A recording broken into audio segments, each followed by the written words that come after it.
The sun dipped low over the sprawling alien landscape, casting long shadows over the dusty plains where Cale Marin worked. His ranch, nestled on the outskirts of the colony, was as isolated as the man himself. Life on the frontier was quiet, slow, and peaceful. Cale had no complaints about that. He was far from the bustling cities and their noisy crowds, choosing instead to work the land and live simply. Unlike many humans in the colony, Cale didn't have much interest in the constant technological advancements or the political intrigues that played out in the heart of the city. He wasn't one for crowds or excitement. His life was centered around the land he had cultivated with his own hands. He grew crops, tended to his livestock, and kept to himself.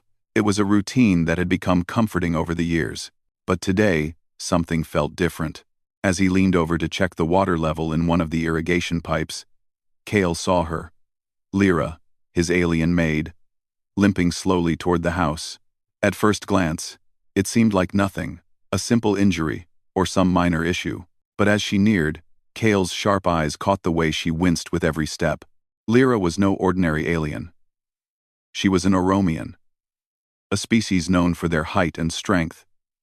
With limbs like steel cables and eyes that glowed a soft violet, Oromians were built for endurance, capable of surviving in environments that would exhaust most other species. So seeing her limp like that was more than unusual.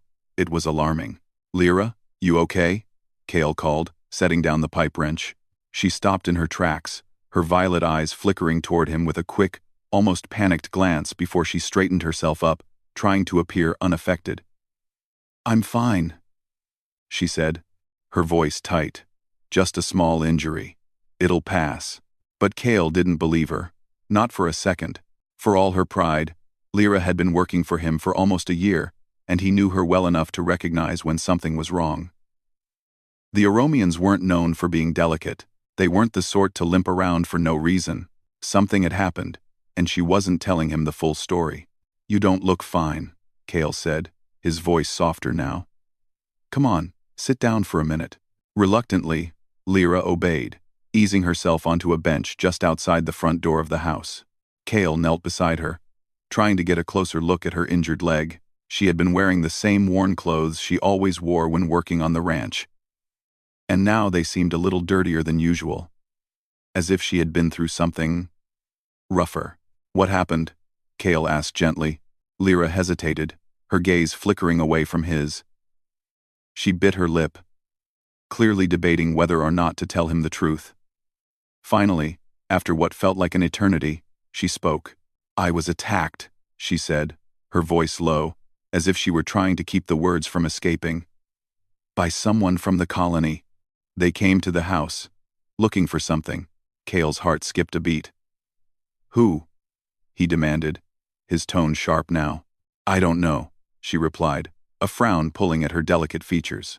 "They wore masks, all covered up.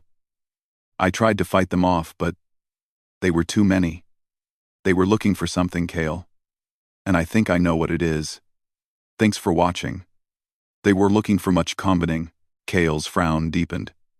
"What do you mean? What were they looking for?" Lyra didn't answer immediately. She looked away, clearly uncomfortable with the question. Then, she took a deep breath and finally turned back to him, meeting his gaze directly. "The syndicate," she said quietly. "The ones who've been smuggling goods through the colony. They came here because of what you're growing. The crops you've been producing. They're valuable.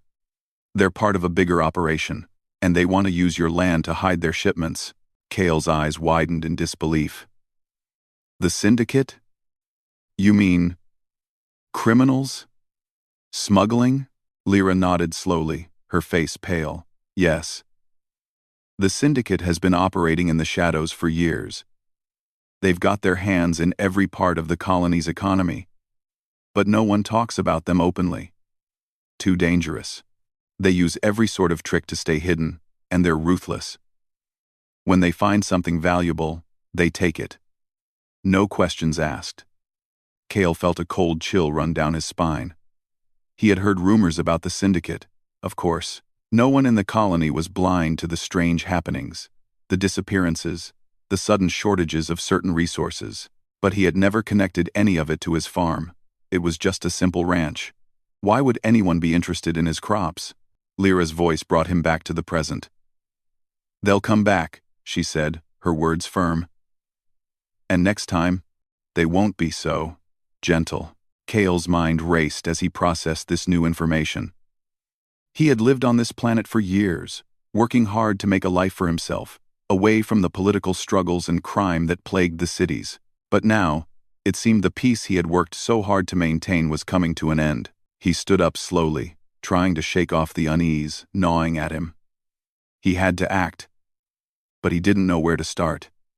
The sheriff's office was useless. They'd never do anything about the syndicate. They had their own problems, their own corruption to deal with. The Sarskans, the dominant species in the colony, had their hands in everything. They controlled the law, and they controlled who had power. If Cale went to them for help, he'd only be met with silence. "No," Cale muttered under his breath. "I'll handle this myself." Lyra looked up at him, her expression a mix of concern and admiration. "Cale, you don't have to do this alone. There are other humans here, people who can help. You don't have to put yourself in danger." But Cale shook his head. "No, you're right. There are other humans. But the sheriff won't help. The law won't help. I'll have to take this to the source, find out who's really behind this, and stop them before it's too late." Lyra frowned. "What are you going to do?" Cale's eyes hardened. "I'm going to find out who's pulling the strings. And when I do, I'll make sure they regret ever coming to my ranch." As he spoke, he realized just how much his life had changed in the last few minutes. This wasn't just about a simple attack anymore. It was about something far bigger, something that would affect everyone in the colony, human and alien alike. The syndicate had to be stopped, and if no one else was going to do it, then Cale would. Later that night, after Lyra had gone to bed, Cale sat alone in the darkened living room, staring at the flickering security feeds from the cameras around his property. There were no signs of the syndicate's return. But Cale knew it wasn't over.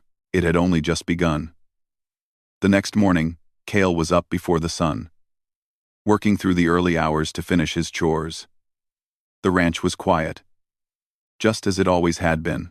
But today, the silence felt different, heavier, as though something was hanging in the air. Lyra had gone into town to gather supplies, but Cale couldn't shake the feeling that he needed to do more. The syndicate wasn't just a threat to his ranch anymore. It was a threat to everything he had worked for, and he wasn't going to sit idly by while they tore it all down. As he worked on the fields, Cale's mind raced. Lyra had been clear. The syndicate was targeting his land, and now that they knew about it, they wouldn't stop until they got what they wanted.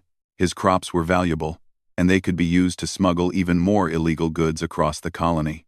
But there was something about all of this that didn't sit right with him. Why had they targeted him in the first place? What had made his ranch such an attractive target? He walked back to the house and went straight to the storage room, where he kept his old equipment. As he rummaged through the shelves, his eyes landed on a box of old blueprints, maps, and designs from the days when the colony had been first established. Cale had never been one for history lessons, but something about these maps caught his attention. They weren't just about the land or the crops he grew. They showed the layout of the entire colony, including hidden tunnels and secret routes that no one had mentioned in years. It was all there, right in front of him. The syndicate's operation wasn't just about smuggling goods. It was about controlling the very heart of the colony. They were using hidden pathways, places only a few people knew about. That was why they had targeted him. His land wasn't just valuable because of the crops. It was situated in a prime location for these underground routes. And if the syndicate controlled it, they could control the entire flow of goods into and out of the colony. Cale stared at the map for a long moment, his mind working to piece everything together. He needed more information, but getting it wouldn't be easy. The sheriff's office was useless. As Lyra had warned, the Sarskans, who ran most of the law enforcement in the colony, wouldn't care about a human like him. They were too busy with their own politics. too busy turning a blind eye to the crimes happening right under their noses. But Cale wasn't the type to give up easily. If he was going to stop the syndicate, he would have to do it his way. The first step was clear. He needed to find someone who knew more about these hidden routes, someone who could help him navigate the colony's underground system without getting caught. That someone, he hoped, would be the Sarskan officer Lyra had mentioned the night before. The officer had contacted them in secret, offering to help expose the syndicate's activities. Cale had been skeptical at first, but now he realized how crucial this contact might be. As soon as Lyra returned, he wasted no time in telling her what he had discovered. "We need to meet with that officer," Cale said, his voice steady. "He's our only lead." "He's our only lead." Lyra looked uneasy. "Are you sure it's a good idea? If he's part of the Sarskan forces, there's no telling what could happen. He might be setting us up." "I don't think so," Cale replied. "He contacted us. He's risking his own position by reaching out. He's the one who might have the answers we need. We don't have any other options." Lyra hesitated, then nodded. "All right. But we have to be careful. Trust no one but each other." Cale agreed. Trust was a luxury he couldn't afford right now. The stakes were too high. That night, under the cover of darkness, they set out to meet the officer. Cale's nerves were on edge as they made their way through the outskirts of the colony, carefully avoiding the main roads. The Sarskan officer had given them a location to meet an old warehouse on the far side of town, one that had been abandoned for years. Cale didn't trust the place, but it was the only option. They arrived at the warehouse after a long, quiet walk. The air was thick with tension, and every noise made Cale's heart race. He knew that the syndicate's people could be anywhere, watching, waiting. But he had no choice. This was the only chance to get the information they needed. The door to the warehouse creaked as they pushed it open, revealing the dimly lit interior. Cale scanned the room, his eyes darting around, but there was no sign of the officer yet. He motioned for Lyra to stay close as they stepped inside. It wasn't long before a figure emerged from the shadows, a tall, broad-shouldered Sarskan wearing civilian clothes, his face obscured by a hood. The officer's posture was cautious, as if he were constantly on alert. He took a few steps forward, his eyes locking onto Cale and Lyra. "You came," the officer said quietly. "I didn't think you would." "We didn't have a choice," Cale replied, his voice low. "You're the only lead we've got. We need to know what the syndicate's really up to." The officer nodded, glancing over his shoulder to make sure no one else was nearby. "I've been tracking their movements for months," he said, "but the higher-ups don't care. They've got too much to lose. The syndicate has their hooks in nearly every part of the colony's government. It's a system of control, and the Sarskans are as much a part of it as anyone else." Cale felt a knot form in his stomach. "So you're telling me the syndicate controls everything?" The officer hesitated. "Not everything. But they're very powerful. They've been using the underground tunnels to smuggle goods and people. They've even been using them to bring in weapons and technology that the colony isn't supposed to have. They've been hiding in plain sight for years, and no one has been able to stop them. That's why they came after my ranch," Cale said, piecing everything together. "They want the land for their underground operations." The officer nodded. "Yes. Your farm is in a key location. If they control it, they'll have access to the entire network of tunnels." Cale clenched his fists. "What do we do?" "We stop them," the officer said firmly. "But we need to move quickly. I've already arranged a way to get inside their operation, but we have to act fast. If we wait too long, they'll get suspicious and tighten their security." The officer handed Cale a small device, a map of the underground tunnels, marked with key locations. "This will get you close, but you'll need to be careful. The syndicate has eyes everywhere. We can't afford to make any mistakes." Cale studied the map for a moment, then looked up at the officer. "How do we get in?" "I'll help you," the officer said. "I know the way. But you'll need to be ready for anything." Cale nodded. "We're ready." As they left the warehouse, Cale felt a sense of urgency settle over him. The more he learned, the more he realized just how deep the syndicate's influence went. But they had no choice. They had to stop them, or the entire colony would fall under their control. The stakes had never been higher. The days that followed were a blur of preparation. Cale hardly slept, his mind constantly racing with the plan he and the Sarscan officer had discussed. The map they had received was clear, but it wasn't enough. They needed more information, more time. And time was something they didn't have. Every moment they delayed gave the Syndicate more time to tighten their grip on the colony. Lyra was uneasy about the entire plan. She'd told Cale repeatedly that they couldn't trust the Sarscan officer entirely. And while Cale understood her hesitation, he knew they had no other choice. The officer had given them a way in, but it was risky. There were no guarantees. Still, the more Cale thought about it, the more certain he became that stopping the Syndicate was the only option. The colony had been under siege for years, and now that the Syndicate had targeted his farm, it was personal. He wasn't about to let them take control of everything he had worked for. They spent the next few days scouting the area around the tunnels. The map showed hidden entrances scattered throughout the colony, but none of them were easy to reach. Some were tucked away in abandoned buildings, others in the middle of dense forests. It took careful planning to even think about reaching them without being seen. But Cale was determined. He'd been alone on the ranch long enough to know how to move quietly, to blend in with the land. But this was different. He wasn't dealing with animals or bad weather. He was facing an enemy that would stop at nothing to get what they wanted. Lyra had been helping him gather supplies. They made a list of everything they'd need: food, water, tools, and equipment to disable the Syndicate's communication systems once they were inside. Cale had no illusions about the task ahead of them. He knew the risks, knew that if they were caught, it could mean more than just failure. It could mean the end of everything they'd worked for. On the night they planned to move, Cale felt the weight of everything settle on his shoulders. He checked the gear one last time, making sure everything was in place. Lyra had been unusually quiet, but Cale didn't blame her. There were too many unknowns, too many dangers. As the two of them set out in the cover of darkness, Cale couldn't help but feel the weight of the silence. The colony, which was always filled with sounds of alien life, now seemed deserted. The streets were empty, the houses locked up tight. The only sound was the soft rustling of wind through the trees, the occasional distant chirp of an alien bird. They moved quickly, sticking to the shadows.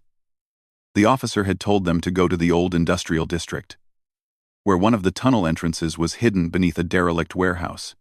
It wasn't far, but the closer they got, the more Cale felt the hairs on the back of his neck stand up. They were being watched. He knew it, even if he couldn't see who was watching them. As they approached the warehouse, Cale's heart began to pound. The place was quiet, almost too quiet. The officer had told them that the Syndicate kept their operations hidden during the day but became active at night. Cale could only imagine what they were doing inside: smuggling goods, hiding people, maybe even dealing in weapons. They reached the warehouse without incident. Cale glanced around, making sure no one had followed them, then signaled for Lyra to stay behind as he crept closer to the building. The door was old, rusted, and barely hanging on its hinges. It was the perfect place to hide something. The officer had said this entrance was rarely guarded, but Cale wasn't about to take any chances. He eased the door open just a crack and peeked inside. The room was dark, the only light coming from a small, flickering lamp near the far wall. There were crates piled high, and Cale could make out the shapes of large machines and equipment scattered around the room. But it was what he saw near the back of the room that made his blood run cold. A group of aliens, 4 or 5 of them, were gathered around a table, speaking in low, harsh tones. They didn't look like they were just talking. They were making plans. Cale strained to listen, but their language was unfamiliar. It wasn't Sarscan, or Oromian, or any of the other languages Cale had learned to understand over the years. It was something else. Something foreign.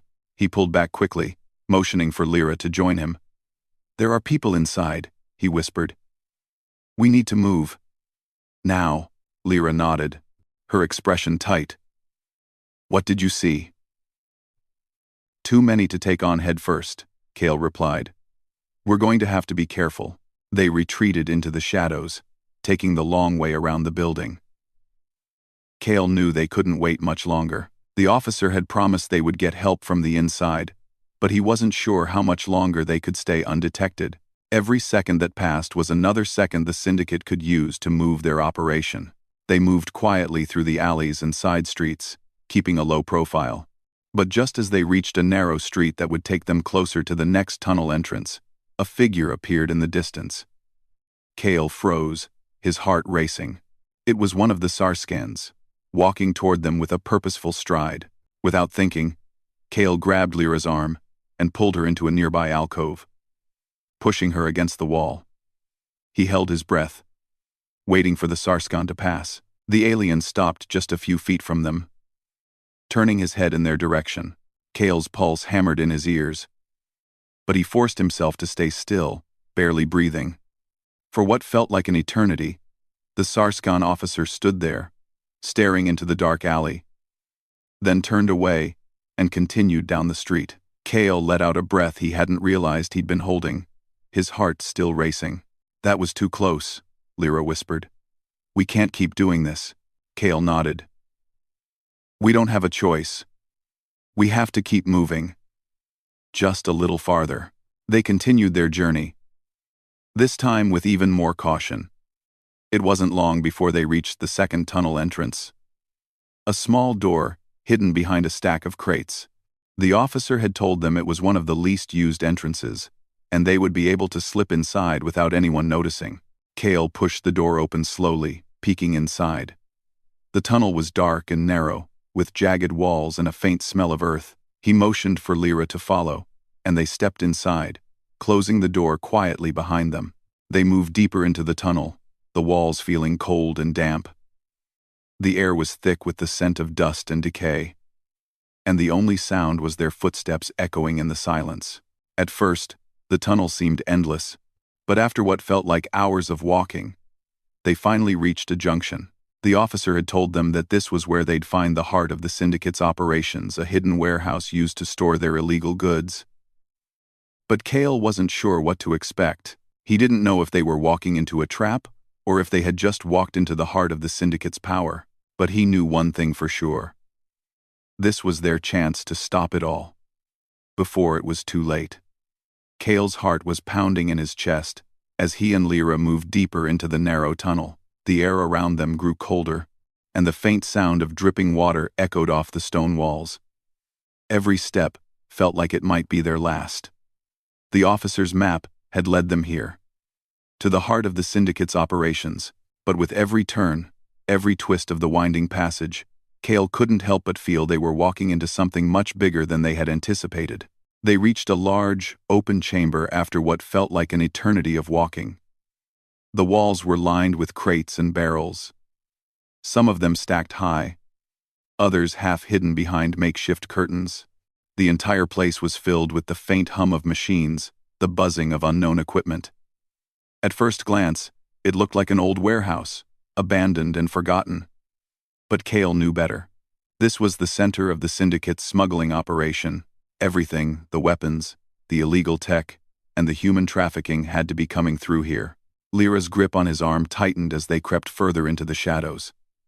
They had to move carefully now. Every step needed to be calculated.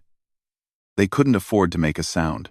As they rounded a corner, Kale caught sight of the people inside. There were several figures standing near the back of the room, talking in hushed voices. They wore cloaks, their faces hidden in shadow. Kale didn't need to hear the words they were saying to understand what was going on. They were making deals. They were planning their next move. Suddenly, a low sound came from behind them. Kale froze, his heart nearly leaping out of his chest. He turned to find Lyra, looking back at him, her eyes wide with fear. He held up a hand, signaling for her to stay still. The sound hadn't been loud, but it was enough to make the hairs on the back of his neck stand up. The noise came again, a faint scraping sound. It was coming from behind one of the crates. Kale couldn't risk being caught, not now. He motioned for Lyra to follow him as they moved farther into the shadows, getting closer to the group of figures without making a sound. "Stay close," he whispered.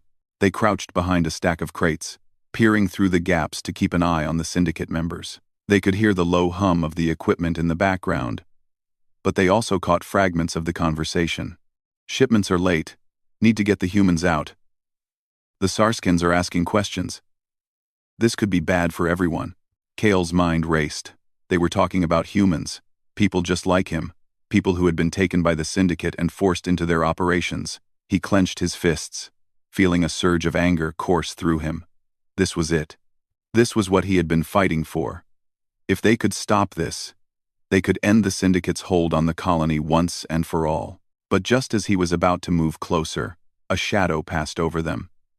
A figure stood in the entrance of the chamber, silhouetted against the dim light from the tunnel. Kale's breath caught in his throat. It was the Sarskan officer, the one who had promised to help them. But he wasn't alone. Behind him, a group of armed Sarskans stepped into the room. Their armor glinted in the dim light, and their weapons were ready. The officer turned toward the syndicate members, his voice calm but firm. "We've got you now," the officer said, his tone cold. "You're finished." Kale's eyes widened in disbelief. He had trusted this officer. He had risked everything, and now it seemed like they had walked straight into a trap. The officer had betrayed them. Lyra grabbed Kale's arm, pulling him back into the shadows. "What do we do now?" she whispered urgently. Kale's mind raced. He had no weapons. They were outnumbered, but they couldn't give up. They had come too far.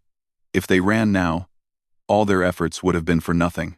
"We can't fight them head on," Kale muttered, trying to think of something, anything, that could get them out of this.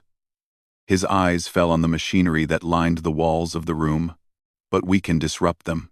Lyra looked at him, confused. "What do you mean?" "There's got to be something here we can use," Kale said, his voice low but determined. "Something to create a distraction. We need to buy ourselves some time." He glanced around the room, looking for anything that could help. His eyes landed on a control panel near the back of the chamber. It was old and covered in dust, but it was connected to the machines that hummed in the background. Kale knew that if he could somehow disable the systems, it might cause enough chaos to buy them a few precious minutes. Without hesitation, he moved toward the panel, keeping to the shadows. He signaled for Lyra to follow him. The Sarskans were too distracted by the syndicate members to notice them. But time was running out. Kale reached the panel and examined it closely. It was a simple control system. But there was no time to waste. He didn't know exactly what each switch did, but he knew that if he hit the right one, it would cause the machines to overload. His fingers hovered over the switches, heart racing. He could hear the conversation continuing behind him, the officer speaking with the syndicate members. He could feel the tension in the air, the pressure building with every passing second. With a quick motion, Kale flipped one of the switches. For a moment, nothing happened. Then, with a loud hum, the machines suddenly roared to life, spinning faster and faster. Lights flickered, and alarms blared. Sparks flew from the control panel as the system began to malfunction. The Sarskans and syndicate members froze, eyes wide in confusion. The chaos was exactly what Kale needed. "Run!" he shouted. Lyra didn't hesitate. She sprinted toward the nearest tunnel entrance, and Kale followed right behind her. They moved as fast as they could, the sound of alarms ringing in their ears.